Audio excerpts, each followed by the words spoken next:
सुप्रिया सुळे यांनी धनंजय मुंडेंवर सडकून टीका केली।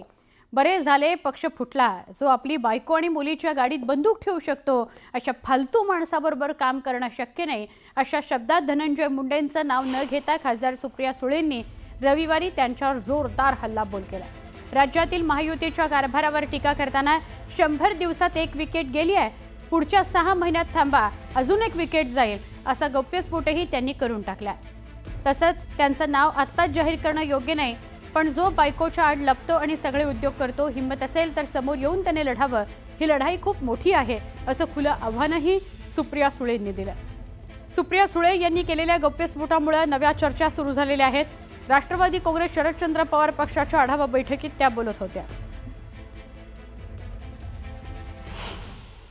सगळ्यात जास्त महाविकास आघाडीचा परफॉर्मन्स आहे का सरकारचा परफॉर्मन्स? अरे पहिल्या बॉलमध्ये 100 दिवसाच्या आत 1 विकेट घेतली आहे और अभी देखो होगा है। तुम्हाला सांगते 6 महिन्यात अजून 1 विकेट निघाली, ही ॲडव्हान्स नोटीस घेतली।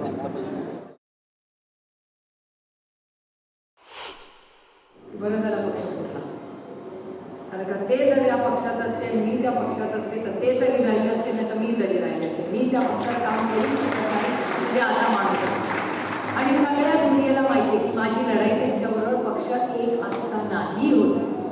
मी कधी बाहेर बोललेले नाही, पण आज संघटनेत बसलोय बघतो, जो पुरुष स्वतःची जी बायको असेल ती आपल्या मुलांची आई आहे, तिच्या गाडीत बंदूक ठेवू शकतो, अशा पुरुषाबरोबर एक तर पुरुष नाहीच आणि त्याच्याबरोबर मी काम करणार नाही।